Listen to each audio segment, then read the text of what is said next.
الحمد لله نحمده ونستعينه ونستغفره ونؤمن به ونتوكل عليه ونعوذ بالله من شرور أنفسنا ومن سيئات أعمالنا من يهده الله فلا مضل له ومن يضلله فلا هادي له ونشهد أن سيدنا ونبينا ومولانا محمدا عبده ورسوله صلى الله تعالى عليه وعلى آله وأصحابه وأتباعه وأزواجه وذرياته وبارك وسلم تسليما كثيرا كثيرا.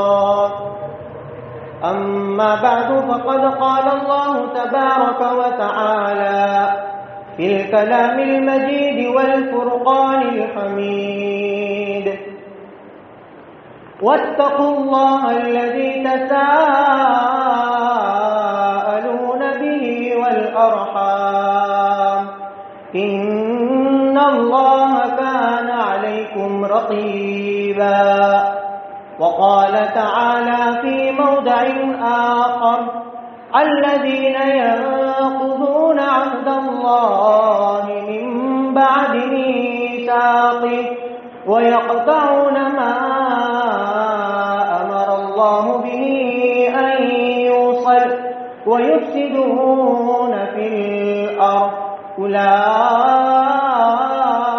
لهم اللعنة ولهم سوء الدار.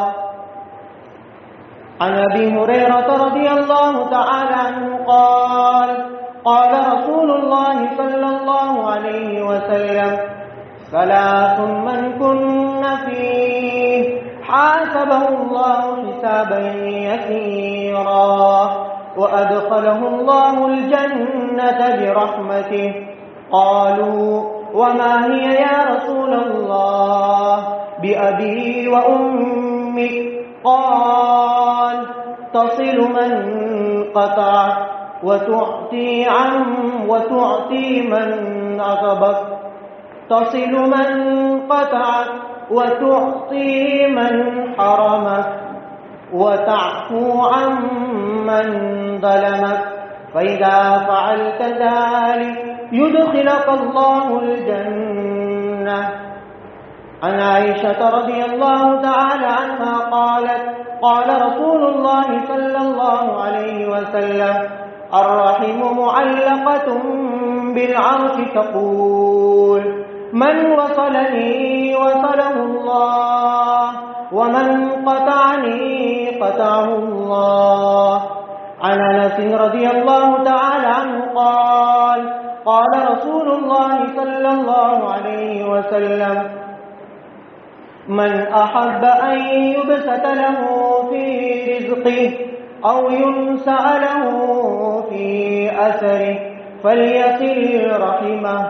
عن عبد الله بن عمرو بن العاص رضي الله تعالى عنهما قال: قال رسول الله صلى الله عليه وسلم: ليس الواصل بالمكافئ ولكن الواصل الذي إذا قطعت رحمه وصلها. صدق الله العظيم وصدق رسوله النبي الكريم. بزرگان محترم، برادران اسلام، اللہ رب العزت نے انسان کو اس دنیا میں بھیج کر اپنے احکام کی اطاعت کا توق اس کی گردن کے اندر ڈالا ہے. ویسے اللہ رب العزت نے اپنی حکمت کاملہ اور قدرت بالغہ کے ذریعے سے انسان کو اس دنیا کے اندر بھیجنے کا ایسا نظام بنایا ہے کہ اس دنیا میں انسان آتے ہی مختلف رشتوں کے بندھنوں میں بندھ جاتا ہے۔ جب انسان اپنی ماں کے پیٹ سے پیدا ہوتا ہے تو کوئی اس کا باپ بن جاتا ہے، تو کوئی اس کی ماں ہو جاتی ہے، تو کوئی ماموں، تو کوئی خالہ، تو کوئی پھوپھی، یعنی مختلف رشتے جب انسان پیدا ہوتا ہے تو اس کے وجود میں آ جاتے ہیں۔ کوئی بھائی بن جاتا ہے تو کوئی بہن، حالانکہ نہ ہم نے کسی کو بھائی بنایا، نہ کسی کو بہن، نہ کسی کو ماں، نہ کسی کو باپ، نہ کسی کو ماموں، نہ کسی کو خالہ، لیکن ہم پیدا ہوتے ہی اللہ تعالیٰ نے یہ رشتے ہمارے ساتھ پیوستہ کر دیے، جوڑ دیے کہ یہ آپ کا باپ، یہ آپ کی ماں، یہ آپ کا بھائی، یہ آپ کی بہن، یہ آپ کا ماموں، یہ آپ کی خالہ، یہ آپ کی پھوپھی، یہ آپ کے نانا، یہ آپ کی نانی، یہ آپ کے دادا، یہ آپ کی دادی۔ یعنی اللہ تعالیٰ نے یہ سارے کے سارے رشتے ہیں جو ہم ماں کی پیٹ سے پیدا ہوئے تو پیدائش ہی اللہ تعالیٰ نے یہ سارے کے سارے رشتے ہمارے ساتھ منضبط کر دیے، ملا دیے۔ جب اللہ تعالیٰ نے یہ رشتے بنائے، ہم نے نہیں بنائے، اللہ نے بنائے، تو اللہ تعالیٰ نے قرآن کریم میں ارشاد فرمایا کیا؟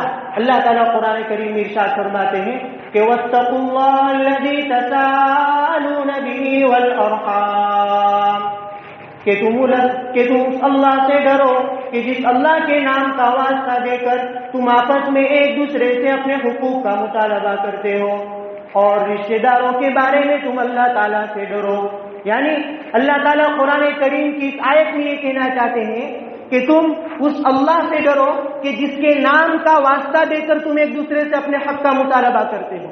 کسی سے کہتے ہو کہ اللہ کے واسطے میرا قرضہ دے دے، اللہ کے نام کا واسطہ دے کر تم اپنے حق کا مطالبہ کرتے ہو، تو جس رب کے نام کا واسطہ دے کر تم اپنے حق کو مانگتے ہو تو اس رب کے حق کو تم ادا کرو۔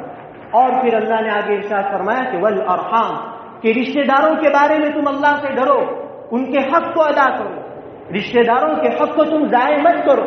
اللہ نے قرآن میں اس آیت کے ذریعے سے امت کو یہ پیغام دیا کہ واتقوا اللہ، کہ اللہ سے بھی ڈرو اور ان رشتہ داروں کے حقوق کو ضائع کرنے سے بچو کہ جن رشتہ داروں کے حقوق کو اللہ تعالیٰ نے تم ماں کے پیٹ سے پیدا ہوئے وہیں سے ان رشتہ داروں کو تمہارے ساتھ ملا دیا۔ اللہ تعالیٰ نے قرآن مجید کی اس آیت میں ارشاد فرمایا۔ اسی طریقے سے حضرت عبد الرحمن بن عوف رضی اللہ تعالیٰ عنہ کی روایت میں فرماتے ہیں کہ نبی کریم صلی اللہ علیہ وسلم نے ارشاد فرمایا، اللہ تعالیٰ خود فرماتے ہیں کہ انا اللہ وانا الرحمن، کہ نبی جی آپ لوگوں سے کہہ دیجیے کہ اللہ خود فرماتا ہے کہ میں اللہ ہوں، اور انا الرحمن، کہ رحمان میں خود ہوں، اور وہ خلقت الرحیم، کہ رشتہ داری کو میں نے پیدا کیا ہے، رشتہ داری کو میں نے پیدا کیا۔ اور کیسا پیدا کیا؟ تو اللہ تعالیٰ فرماتے ہیں وَشَقَقْتُ لَهَا مِنْ اسْمِي، کہ میں نے رحیم کا جو لفظ نکالا وہ میرے نام سے نکالا، کہ رحمان یہ میرا نام ہے، رحمان یہ میرا نام ہے، اسی رحمان کے نام سے میں نے رحیم، رشتہ داری، قرابت داری کو نکالا۔ اس لیے اللہ تعالیٰ فرماتے ہیں کہ من وصلها وصله اللہ، کہ جو رشتہ داری کو جوڑے گا، جو رشتہ داروں کے ساتھ حسن سلوک کا معاملہ کرے گا، میں اس کو اپنی رحمت کے ساتھ جوڑوں گا، میں اس کو اپنی مغفرت کے ساتھ جوڑوں گا، میں اس کو اپنی خوشنودی کے ساتھ جوڑوں گا۔ وَمَنْ قَطَعَهَا بَتَّتُهُ، اور جو ان رشتہ داروں کے حقوق کو ادا نہیں کرے گا، جو ان رشتہ داروں کے ساتھ برا سلوک کرے گا، ان کے ساتھ ظلم و زیادتی کے ساتھ پیش آئے گا، تو وہ میری رحمت سے دور ہو جائے گا۔ اللہ تعالیٰ خود فرماتے ہیں کہ ان رشتہ داروں کے ساتھ اچھا سلوک کرو، بھائی کے ساتھ اچھا سلوک کرو، آپ کی بہن کے ساتھ اچھا سلوک کرو۔ اللہ تعالیٰ نے قرآن کریم کے اندر سورہ بقرہ میں اللہ نے ارشاد فرمایا دیا کہ الذین یانقضون عہد اللہ من بعد میثاقہ ویقطعون ما امر اللہ به ان یوصل ویفسدون فی الارض اولئک هم الخاسرون، کہ وہ لوگ کہ جو لوگوں سے وعدہ کرنے کے بعد وعدے کو توڑ دیتے ہیں، اپنے رشتے ناطے کو توڑ دیتے ہیں اور زمین میں فساد مچاتے ہیں، ان لوگوں کو کہہ دو تم بہت بڑا خسارہ اٹھانے والے ہو۔ اللہ تعالیٰ اس آیت میں کہتے ہیں کہ لوگوں سے وعدہ تو زبان کھول کر پھٹ سمجھ کے کر لیتے ہو، لیکن اس وعدے کو پورا نہیں کرتے، اس وعدے کو تم پورا نہیں کرتے، تم بڑے خسارہ اٹھانے والے ہو۔ پھر اللہ نے آگے فرمایا کہ تم رشتے ناطے کو توڑتے ہو اور زمین میں فساد مچاتے ہو، زمین کے اندر اپنے پیسوں کی طاقت اور اپنی قوت کی طاقت کو جتلاتے ہیں اور اس کے ذریعے سے زمین میں دندناتے پھرتے ہیں۔ تو اللہ تعالیٰ فرماتے ہیں ان لوگوں کو کہہ دو کہ اولئک هم الخاسرون، کہ وہ لوگ نقصان اٹھانے والے، بڑا گھاٹا اٹھانے والے، بڑا نقصان اٹھانے والے، آخرت کا نقصان۔ اس لیے رشتے داروں کے ساتھ اچھا سلوک کرو، اپنے بھائی کے ساتھ اچھا سلوک کرو، اپنی بہن کے ساتھ اچھا سلوک کرو۔ اس لیے بخاری شریف کی روایت میں ہے کہ جب اللہ تعالیٰ نے پوری کی پوری کائنات کو پیدا فرمایا، پوری کائنات، جب پوری کائنات کو پیدا کر دیا تو اس کے بعد رشتے داری کھڑی ہوئی، رشتے داری یہ کھڑی ہوئی اللہ کے سامنے کہ باری تعالیٰ آپ نے مجھے پیدا کیا، لیکن اس وقت میں آپ سے ایک چیز کا مطالبہ کرتی ہوں کہ دنیا کے اندر لوگ میرے حقوق کو ضائع نہ کریں۔ اس سے میں آپ کی پناہ مانگتی ہوں کہ کہیں لوگ میرے حقوق کو ضائع کر دیں گے، پامال کر دیں گے، رشتے داروں کے ساتھ برا سلوک کریں گے، ان پر ظلم و ستم کے پہاڑ توڑیں گے، تو اس کی کیا گارنٹی؟ تو اللہ تعالیٰ نے کہا اس کی گارنٹی میں دیتا ہوں کہ جو تجھے توڑے گا میں اس کو توڑ کر رکھ دوں گا، اور جو تجھے جوڑے گا میں اس کو جوڑوں گا۔ توڑنے کا مطلب اور جوڑنے کا مطلب کہ جو تجھے جوڑے گا میں اس کو اپنی رحمت کے ساتھ جوڑ دوں گا، میں اس کو اپنی خوشنودی کے ساتھ جوڑ دوں گا، اور جو تجھے توڑے گا میں اس کو اپنی رحمت سے دور کر دوں گا۔ اللہ کی رحمت سے دور ہو جانا، دنیا میں سب سے بڑا عذاب کوئی ہو تو اللہ کی رحمت سے دور ہو جانا۔ ساری کے ساری مصیبتوں میں سب سے بڑی مصیبت اللہ کی رحمت سے دور ہو جانا، اور سارے کے ساری تکلیفوں میں سب سے بڑی تکلیف اللہ کی رحمت سے دور ہو جانا۔ اللہ کی رحمت سے جب انسان دور ہو جاتا تو پھر اطاعت میں اس کا دل نہیں لگتا، اللہ کے احکام کی طرف وہ نہیں بھاگتا، نمازوں میں بھی کاروبار کی طرف اس کا دل جاتا ہے، تو وہ اللہ رب العزت کی رحمت سے دور ہو گیا۔ تو پھر اللہ کے رسول نے فرمایا اگر تم چاہو تو قرآن کی آیت بھی پڑھو، فَهَلْ عَسَيْتُمْ إِن تَوَلَّيْتُمْ أَن تُفْسِدُوا فِي الْأَرْضِ وَتُقَطِّعُوا أَرْحَامَكُمْ أُولَئِكَ الَّذِينَ لَعَنَهُمُ اللَّهُ فَأَصَمَّهُمْ وَأَعْمَىٰ أَبْصَارَهُمْ، کہ کیا تم یہ توقع رکھتے ہیں کہ تمہیں زمین پر قبضہ مل جائے، تمہیں زمین پر حکومت مل جائے، تم زمین کے اندر پلاٹوں کے اور بڑے بڑے بنگلوں کے تم مالک بن جاؤ، تو تم رشتے ناطوں کو توڑ دو گے اور تم زمین کے اندر فساد مچاؤ گے؟ کان کھول کر سن لو، ان پر اللہ کی لعنت، اللہ تعالیٰ ان کی آنکھوں کو اندھا کر دیں گے، حق بات دیکھنے سے اندھے ہو جائیں گے، اور ان کے کانوں کو اللہ تعالیٰ حق بات سننے سے بہرا کر دیں گے۔ یعنی اس آیت کے اندر اللہ تعالیٰ فرماتے ہیں کہ جب دولت کا نشہ آتا ہے، جب کرسی کا نشہ آتا ہے، جب عہدے کا نشہ آتا ہے، جب پیسوں کا نشہ آتا ہے، تو انسان جب منی پاور، پیسوں کا پاور اور مسل پاور یعنی اپنی قوت اور طاقت کا پاور آتا ہے، تو باپ بھی اپنے بیٹے کو کہہ دیتا ہے کہ میرے گھر کی چوکھٹ پر مت آنا، رشتہ توڑنا۔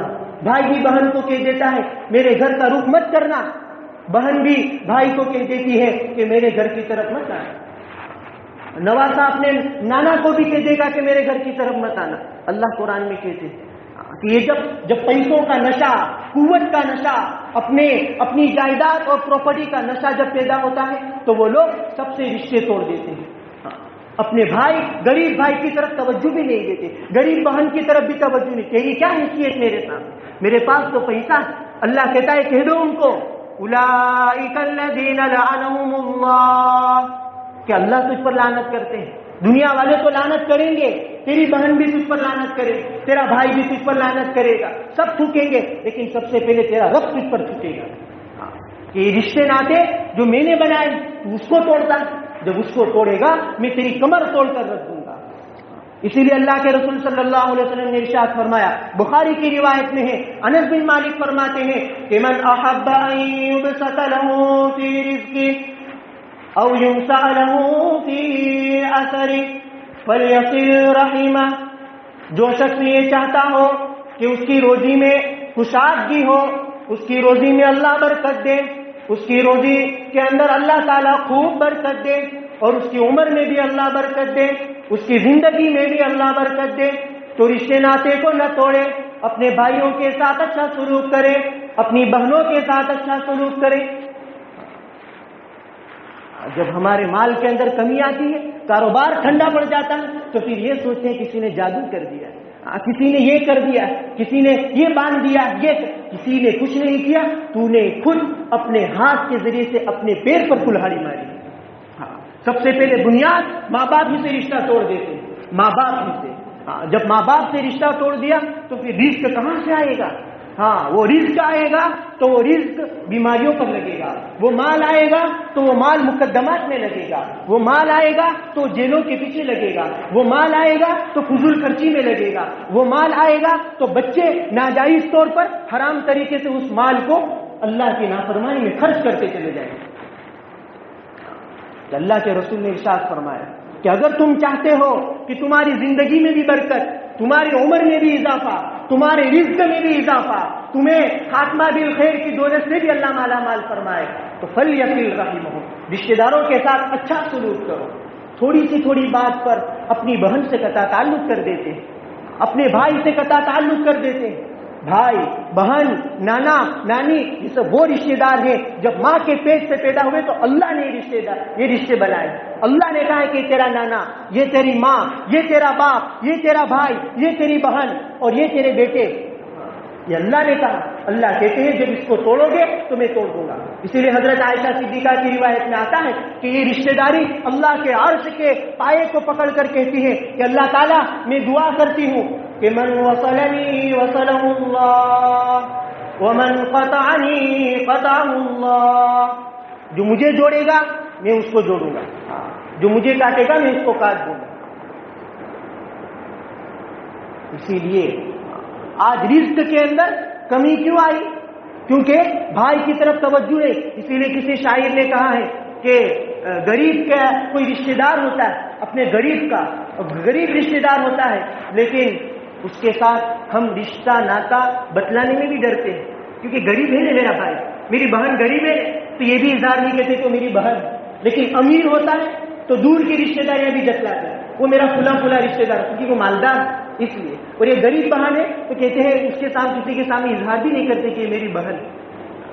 اس لیے میرے دوستوں، آج ہمارے معاشرے کے اندر یہ بیماری اتنی جکڑ گئی ہے کہ تھوڑی سی تھوڑی بات پر قطع تعلق کر دیتے ہیں. تھوڑی سی تھوڑی بات پر. حالانکہ اللہ کے نبی نے ارشاد فرمایا کہ ان لوگوں کو کہہ دو کہ تم لوگ اس طریقے سے رشتے ناطے کو توڑتے ہو تو اپنے آپ کو تم تنگی کی طرف بھیجتے ہو، اپنے آپ تم خود اپنے رزق کے دروازے کو بند کر دیتے ہو کہ مجھے روزی نہیں چاہیے. اسی لیے عمر ابن عبد العزیز علیہ رحمہ فرماتے ہیں کہ جو شخص اپنے رشتہ داروں کے ساتھ قطع تعلق کرتا ہو اس کے ساتھ بیٹھو بھی مت، اس کے ساتھ مت بیٹھنا. اس لیے کہ میں نے قرآن کریم کے اندر 2 جگہ پر ان کے لیے لعنت پائی ہے. اللہ نے خود قرآن کریم کے اندر ان کے لیے 2 جگہ پر اللہ نے لعنت. ایک سورہ رعد میں اللہ فرماتے ہیں کہ اولئک لهم اللعنۃ ولهم سوء الدار، ان لوگوں کو کہہ دو کہ تمہارے لیے لعنت، تمہارے لیے آخرت کا ٹھکانہ بہت بھیانک ٹھکانہ ہے. اور سورہ محمد میں اللہ نے فرمایا کہ اولئک الذین لعنهم اللہ، آپ انہیں کہہ دیجئے کہ اللہ ان پر لعنت کرتا ہے، اللہ لعنت کرتے ہیں. اس لیے رشتے ناطے کو توڑنے والا یہ ایسا ہوتا ہے کہ خود بھی اللہ کی رحمت سے دور ہو جاتا ہے اور اس کے پاس بیٹھنے والے لوگ بھی اللہ کی رحمت سے دور ہو جاتے ہیں. اتنا بڑا بھیانک گناہ، کبیرہ گناہ. اپنے بھائی کے ساتھ نہ بولنا، بہن کے ساتھ نہ بولنا. جبیر بن مطعم کی روایت میں آتا ہے کہ جو شخص اپنے رشتے ناطے کو توڑتا ہے لا يدخل الجنہ، وہ جنت سے داخل نہیں ہوگا. اللہ کے رسول صلی اللہ علیہ وسلم نے ارشاد فرمایا کہ میری امت کے اعمال ہر جمعرات کی رات کو اللہ تعالیٰ کے سامنے پیش کیے جاتے ہیں، لیکن وہ آدمی جو رشتہ ناطہ توڑتا ہے اس کے اعمال بھی پیش نہیں کیے جاتے، اس کے اعمال اکارت ہو جاتے ہیں، بیکار ہو جاتے ہیں. اس کی کوئی گارنٹی نہیں.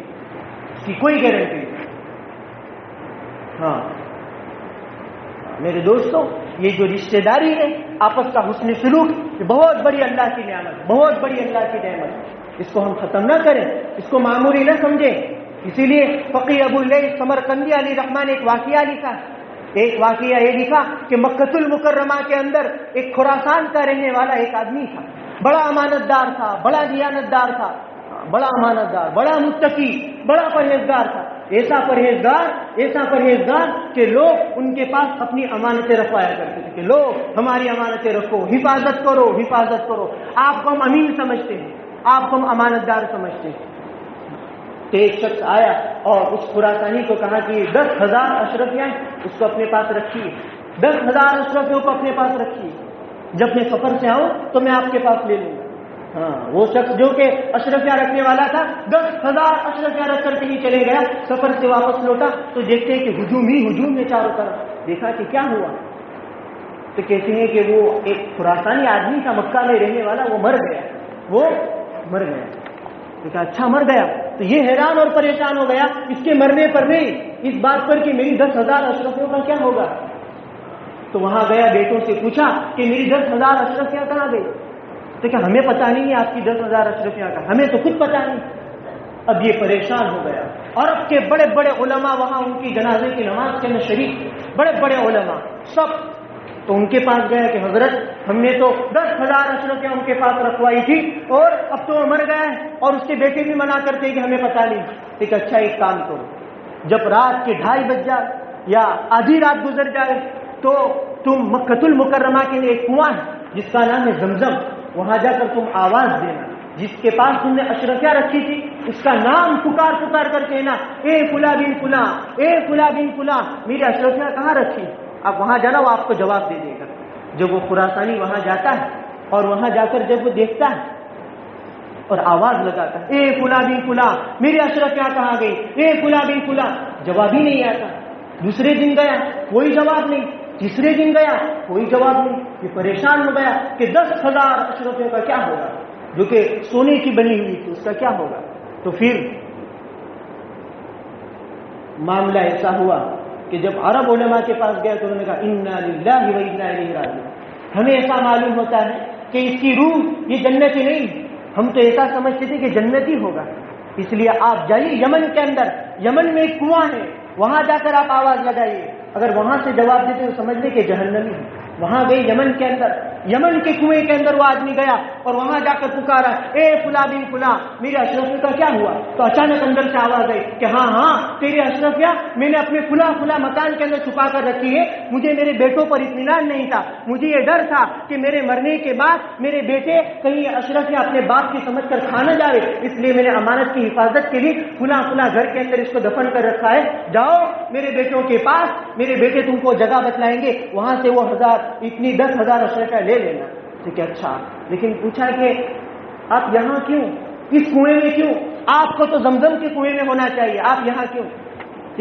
آپ تو بڑے امانت دار تھے، مکۃ المکرمہ کے اندر پہلی صف میں نماز پڑھنے والے، بڑے دیانت دار، بڑے زکوٰۃ کے پابند، حج پہ حج کرنے والے تھے. کیا ہوا؟ کہ معاملہ یہ ہوا تھا کہ جب میں خراسان میں رہتا تھا تو میں نے میرے رشتہ داروں کے ساتھ قطع تعلق کر دیا تھا. اس کی بنیاد پر اللہ تعالیٰ نے کہا تیرے کوئی اعمال قبول نہیں کیے جائیں گے، تجھے جہنم میں ڈال دیا جائے گا. مکہ میں رہنے والا، ساری دنیا کا سب سے بابرکت شہر، وہاں رہنے والا بڑا امانت دار، ایڑی چوٹی کا آدمی، لیکن اللہ نے اسے جہنم میں ڈال دیا کہ نہیں، تو اپنی بہنوں سے نہیں بولتا، تو اپنے بھائیوں سے نہیں بولتا تھا. دنیا کے اندر تجھے منی پاور آ گیا تھا، مسلس پاور آ گیا تھا اپنی قوت اور طاقت کا.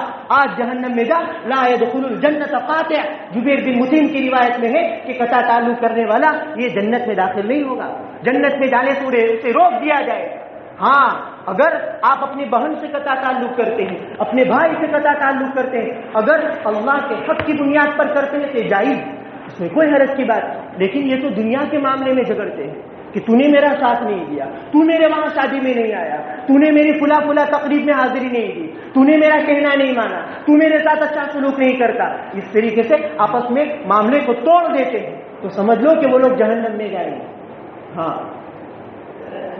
بڑی بیماری یہی ہے آج ہمارے معاشرے کے اندر. حضرت ابو ہریرہ رضی اللہ تعالیٰ عنہ فرماتے ہیں، بخاری کی روایت میں ہے کہ اللہ کے رسول صلی اللہ علیہ وسلم کے بعد ایک صحابی آیا کہ اللہ کے رسول میرے رشتہ دار کیسے بتاؤ، بڑے عجیب کہ میں ان کے ساتھ اچھا سلوک کرتا ہوں وہ برا سلوک کرتے ہیں، میں حسن سلوک کرتا ہوں وہ بدسلوکی سے پیش آتے ہیں، میں ان کے ساتھ صبر سے پیش آتا ہوں، تحمل کے ساتھ پیش آتا ہوں، ان کی باتوں پر صبر کرتا ہوں، وہ لوگ بری باتیں کہتے ہیں تو اس پر بھی صبر کرتا ہوں، لیکن وہ لوگ میرے ساتھ جہالت سے پیش آتے ہیں. تو اللہ کے رسول نے کہا ہاں یہ صحیح ہے تم کہہ رہے ہیں نہیں کنت کما قلت، آپ جو کہہ رہے ہیں کیا ایسا ہی ہے؟ تو کہ ہاں اللہ کے رسول ایسا ہی ہے 100%. تو کیا ایک بات یاد رکھو فَكَأَنَّمَا تُصِفُهُمُ الْمَلْ، ہاں کہ گویا تم ان کے ساتھ اچھا سلوک کر کے ان کے منہ کے اندر گرم راکھ کو ڈال رہے ہیں. گویا وہ آپ کے ساتھ برا سلوک کر رہے ہیں اور پھر بھی آپ ان کے ساتھ اچھا سلوک کرتے جاتے ہیں. تو گویا دوسرے الفاظ میں کہیے کہ آپ ان کے منہ کے اندر گرم راکھ کو ٹھونس رہے کہ لے کھا لے کھا، لیکن اسے پتہ نہیں چلتا. اللہ کے رسول فرماتے ہیں. اس لیے آج ہمارے معاشرے کی سوچ حضرات صحابہ کی سوچ سے بالکل تبدیل ہو گئی. اس لیے حضرت ابوبکر صدیق رضی اللہ تعالیٰ عنہ ایک مرتبہ کھڑے تھے کہ ایک آدمی ابوبکر صدیق کے پاس آیا اور ابوبکر صدیق کو برا بھلا، ابوبکر تو تو ایسا، تو تو ویسا، تو تو ایسا. حضرت ابوبکر صدیق رضی اللہ تعالیٰ بڑے صبر کر رہے ہیں، بڑے صبر کر رہے ہیں، صبر کر رہے ہیں. پھر وہ بہت آپے سے باہر نکل گیا تو حضرت ابوبکر صدیق نے کچھ بولنا شروع کیا تو اللہ کے رسول نے حضرت ابوبکر صدیق کے سامنے اپنا چہرہ پھیر لیا. ابوبکر نے پوچھا کہ اللہ کے رسول آپ نے میرے چہرے سے اپنا چہرہ کیوں پھیر لیا؟ تو کہا کہ جب تیرا دشمن تجھے بول رہا تھا، تیرے خلاف اپنی زبان کو گواہی دے رہا تھا اور اپنی زبان کو تیرے خلاف اگل رہا تھا، تو اس وقت تیرے خلاف، ان کے خلاف تیری طرف سے وکالت کرتے ہوئے اللہ کا ایک فرشتہ تھا جو اس کو جواب دے رہا تھا. لیکن جب تو نے اس کو جواب دے دیا تو تیرا مددگار فرشتہ بھی تیرے پاس سے چلا گیا. حضرت ابوبکر صدیق کو فرمایا کہ جب رشتہ دار برا بھلا کہیں تو اس پر صبر کرے. اسی لیے اللہ کے رسول نے ارشاد فرمایا، عبداللہ بن عمرو بن العاص کی روایت میں ہے کہ لیس الواصل بالمکافئ ولكن الواصل الذي اذا قطعت رحمه وصلها. کہ صلہ رحمی کرنے والا وہ نہیں کہ جو برابر کا بدلہ دے. جب اس کا رشتہ دار اچھا سلوک کرے تو یہ بھی اچھا سلوک کرے، جب اس کا رشتہ دار برا سلوک کرے تو یہ بھی برا سلوک کرے. اللہ کے رسول نے فرمایا کہ یہ صلہ رحمی نہیں ہے. ہاں ہم جب کتا کاٹتا ہے تو کیا ہم بھی کاٹتے ہیں؟ کتے کے کاٹنے کا جواب ہم بھی کاٹنے سے دیتے نہیں، ہم نہیں کاٹتے. تو اللہ کے رسول نے فرمایا کہ تیری بہن تیرے ساتھ برا سلوک کرے تو تو برا سلوک مت کرنا. اس لیے عربی کا ایک محاورہ مشہور ہے کہ کل اناء یترشح فیہ، کہ ہر برتن میں جو ہوتا ہے وہی ٹپکتا ہے. تو گویا ہم بھی اس کے جیسے بن جاتے ہیں. بھائی گالیاں دے رہا ہے ایک دی تو ہم دو دیتے ہیں، بہن نے ہمارے ساتھ قطع تعلق کیا تو ہم بھی اس کے ساتھ قطع تعلق کر دیتے. حالانکہ ایسا نہیں ہونا چاہیے. اللہ کے رسول نے ارشاد فرمایا کہ صلہ رحمی یہ نہیں ہے اگر تمہارا بھائی تمہارے ساتھ اچھا سلوک کرتا ہے اس لیے تم اس کے ساتھ اچھا سلوک کرتے ہو، یہ تو ادلا بدلا ہو گیا. یہ تو کوئی کمال کی بات نہیں ہوئی. یہ تو دکان والے کے پاس بھی جائیں گے اور 10 روپے دیں گے کہ ماوا دو تو وہ بھی آپ کو ماوا دینے کے لیے تیار ہوگا. تو یہ تھوڑا کہا جائے گا اس نے ہدیہ نہیں دیا. نہیں، آپ نے معاوضہ دیا پھر اس نے دیا. تو اللہ کے رسول فرما رہے کہ آپ اپنے بھائی کے ساتھ اچھا سلوک کریں تو پھر وہ آپ کے ساتھ اچھا سلوک کرے. تو یہ تو اللہ کے رسول، یہ صلہ رحمی نہیں، یہ صلہ رحمی نہیں. یہ کہاں سے لائے؟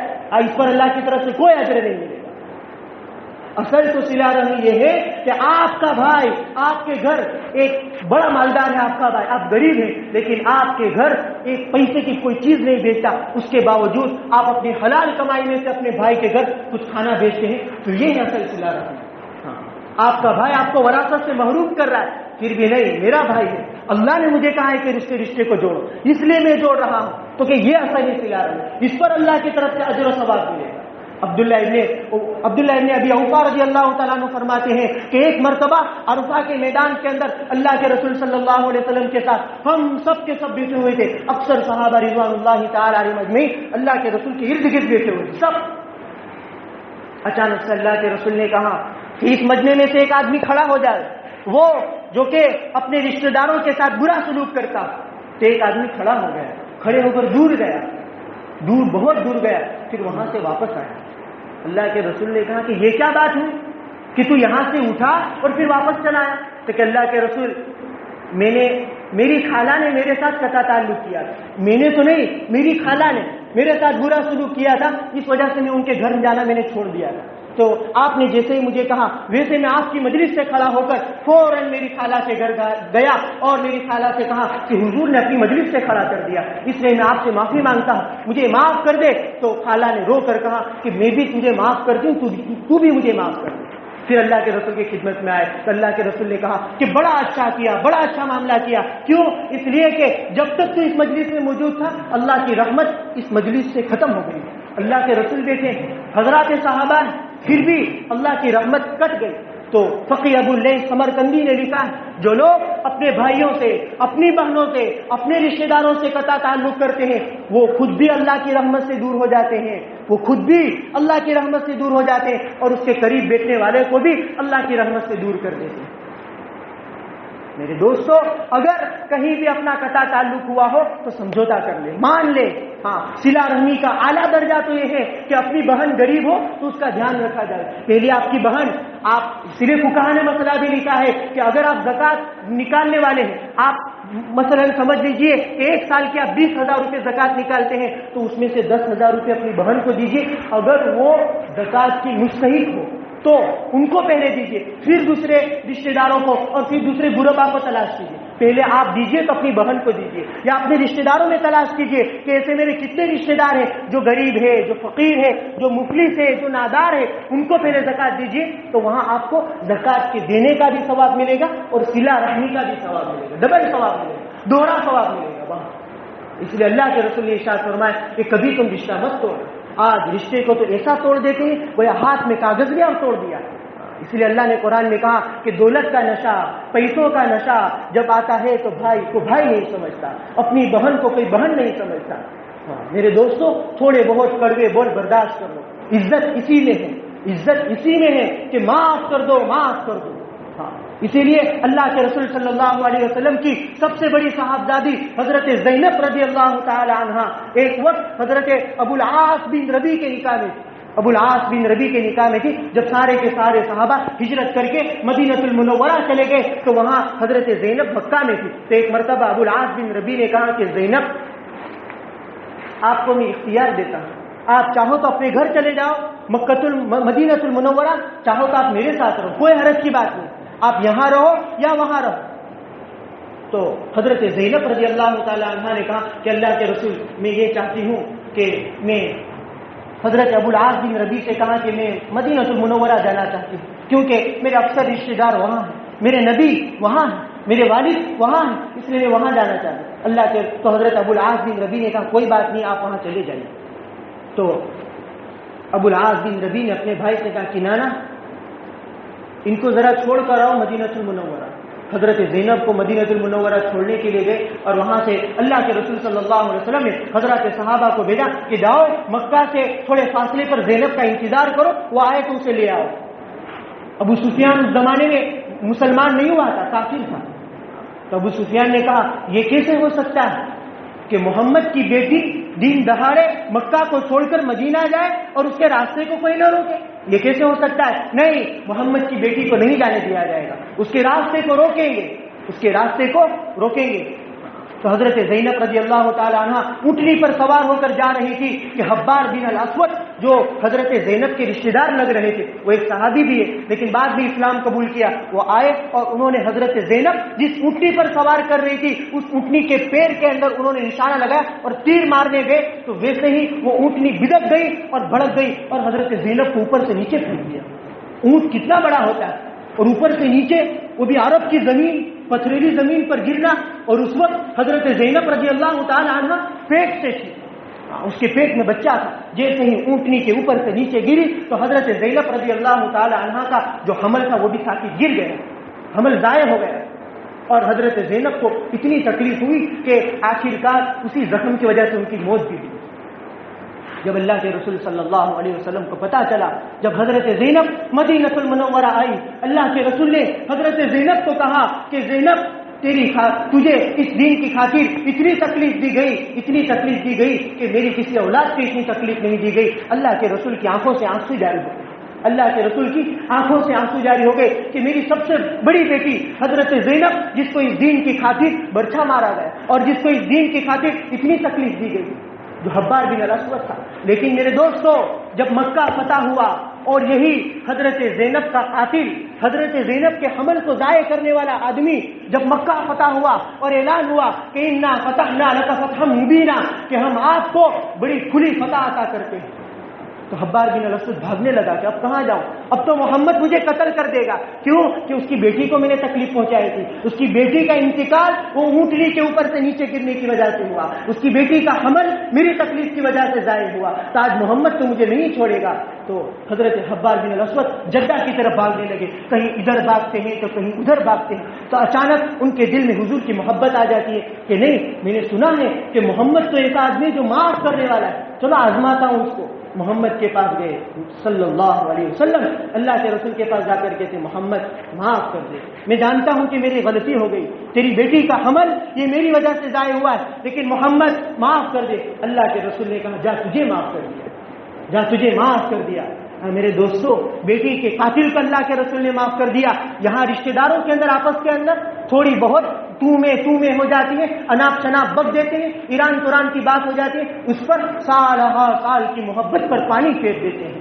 اللہ کے رسول نے روایت میں آتا ہے کہ جنت کی خوشبو یہ 500 سال کی مسافت کی دوری سے آتی ہے، لیکن جو لوگ رشتہ ناتا توڑتے ہیں ان کو اس کی خوشبو بھی نصیب نہیں ہے۔ جنت میں کوئی انٹری نہیں، جہنم میں جاؤ پہلے سزا بھگت کراؤ۔ اسی لیے میں نے آپ کے سامنے جو روایت پیش کی، جو حضرت ابو ہریرہ کی روایت ہے کہ اللہ کے رسول نے ارشاد فرمایا کہ ثلاث من کن فیہ حاسبہ اللہ حسابا یسیرا وادخلہ اللہ الجنہ، کہ 3 خصلتیں جس شخص میں موجود ہوگی کل قیامت کے دن اللہ تعالیٰ اس کا حساب آسان فرمائیں گے اور اس کو جنت میں داخل فرمائیں گے۔ سب سے پہلے تو یہ کہ تعطی من حرمک، جو آپ کو نہ دے، جو آپ کو ہدیہ اور تحفہ نہ دے، آپ پھر بھی ان کو ہدیہ اور تحفہ دے۔ وتصل من قطعک، جو آپ کے ساتھ برا سلوک کرے آپ ان کے ساتھ اچھا سلوک کریں۔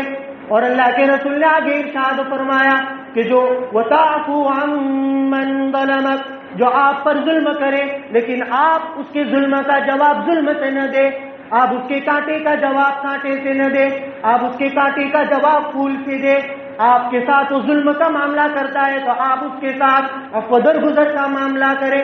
ادخلک اللہ الجنہ، اللہ تجھے جنت میں داخل کر دے گا۔ دونوں فائدے کہ اللہ جنت میں بھی داخل کر دے گا اور حساب و کتاب بھی آسان۔ کس بات پر؟ صرف رشتہ داروں کے ساتھ اچھا سلوک کرو۔ آپ کا بھائی نہ دے پھر بھی آپ کو، اس لیے آج کل کی عورتیں بھائیوں کے کان بھرتی ہیں، ڈانٹ بھرتی ہیں کہ آپ کا بھائی تو آپ کو کچھ نہیں دیتا، پھر بھی آپ بھیجتے ہیں، پھر بھی آپ بھیجتے ہیں۔ وہ آپ کی بیوی، آپ کی دشمن، اس کی بات پر کان نہ دھرے۔ اگر آپ اپنی روزی کا دروازہ بند کرنا چاہتے ہو تو اپنے باپ کے ساتھ قطع تعلق کریں، اپنے بھائی کے ساتھ قطع تعلق کریں۔ میرے دوستو، بخاری کی روایت ہے، اس لیے حضرت شیخ نور اللہ مرکزہ کہا کرتے تھے کہ جب بھائیوں کے ساتھ رشتہ توڑ کر، بہن کے ساتھ رشتہ توڑ کر اپنے گریبان میں منہ جھانک کر روتے ہیں کہ میری روزی کیوں بنو گی، بھائی نے کچھ کرا دیا ہے، بھائی کی بیوی نے کسی نے کچھ نہیں کیا، تیرے اعمال کی نحوست کا یہ نتیجہ ہے کہ اللہ نے تیری روزی کی برکت کو ختم کر دیا، تیری روزی کی برکت۔ اس لیے میرے دوستو، کم سے کم صلہ رحمی کا ادنا سے ادنا درجہ تو یہ ہے کہ کلام اور آپس میں محبت کے سلسلے کو ختم نہ کرے، بات چیت کا سلسلہ شروع رکھے، بات چیت کا سلسلہ شروع رکھے، اس کے ساتھ قطع تعلق نہ کرے۔ اللہ کے رسول صلی اللہ علیہ وسلم نے منع فرمایا کہ ان کے ساتھ قطع تعلق نہ، آپس میں دوست ہو تو ان کے ساتھ بھی صلح کر لے۔ صلح کرنے کے اندر تمہاری عزت ہے، تمہاری بڑائی ہے، اللہ تمہیں عزت کا مقام عطا فرمائے گا۔ معافی مانگنے سے اگر تمہاری عزت کم ہو جاتی ہو تو اللہ کے رسول نے کہا کہ مجھ سے مانگ لو، مجھ سے مانگ لو۔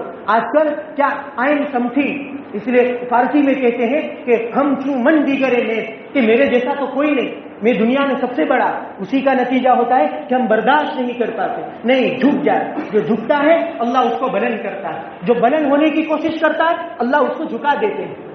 اس لیے میرے دوستو، تحمل لائے، بردباری لائے، اپنے رشتہ داروں کے ساتھ حسن سلوک کا معاملہ کرے، اپنے بھائیوں کے ساتھ حسن سلوک کا معاملہ کرے۔ آج کی مجلس ختم ہونے پر یہ آپ تحیہ کریں، عزم مصمم کریں کہ نہیں، میں میرے بھائی کے ساتھ بول جاؤں گا، اپنے دوست کے ساتھ بول جاؤں گا۔ دنیا کی زندگی تھوڑی زندگی ہے، پتہ نہیں کب کس کی آنکھ بند ہو جائے اور ہمیشہ کے لیے جہنم کے کنویں میں پھینک دیا جائے۔ کیوں؟ ہم ابد الآباد کی جو جنت ہے، جہاں ہمیشہ ہمیں وہاں رہنا ہے، وہاں کی جنت کو ہم جہنم بنا رہے ہیں معمولی سی دنیا کے پیسوں کے اوپر۔ اس لیے ہر ایک کے ساتھ صلح کا معاملہ کرے اور نرمی کے ساتھ رہے، محبت کے ساتھ رہے، شفقت کے ساتھ رہے، حسن سلوک کے ساتھ رہے، ان کے تعلق کو نبھائے، اپنے آپ کو بڑا نہ سمجھے، اپنے آپ کو کمتر سمجھے کہ میری تو کیا حیثیت، کوئی میرا حسن سلوک کرتا ہے، کوئی میرے ساتھ اچھا سلوک کرتا ہے تو میرے اوپر بہت بڑا انعام کرتا ہے۔ کوئی میرے ساتھ میری عزت کے اوپر داغ لگاتا ہے تو میں تو کیا ہوں، منی کا ناپاک قطرہ، میری کیا حیثیت، میری کوئی حیثیت۔ اس طریقے سے زندگی گزارے، آپ کی زندگی میں برکتیں آئے۔ بس اللہ تعالیٰ سے دعا ہے کہ اللہ تعالیٰ ہمیں ان کہی سنی باتوں پر عمل کرنے کی توفیق عطا فرمائے اور صلہ رحمی کی توفیق عطا فرمائے اور قطع رحمی سے ہماری اللہ پوری حفاظت فرمائے۔ وآخر دعوانا الحمدللہ۔ ایک اعلان یہ ہے گھاچی سماج کی طرف سے کہ گھاچی سماج والوں نے یہ آروا نے وہاں تروفے کے لیے زمین خریدی ہے، تو اس زمین کی قیمتیں باقی ہیں، تو اس زمین کی قیمت کی ادائیگی کے لیے بڑی خطیر رقم کی ضرورت ہوتی ہے، تو اس کی ادائیگی کے لیے آپ کے پاس گھاچی سماج کی طرف سے چند لوگ چندہ وغیرہ کرنے کے لیے آئیں گے، تو اپنا سمجھتے ہوئے، اپنی ہی زمین سمجھتے ہوئے، کیونکہ یہ پورا کی پورا گھاچی سماج ہے وہ اپنا ہی، سب اپنے بھائی ہیں، تو اپنی زمین خریدتے ایسا سمجھتے ہوئے للہ رقم یا پھر آپ جو چاہیں وہ رقم لکھوا سکتے ہیں۔ وآخر دعوانا الحمدللہ۔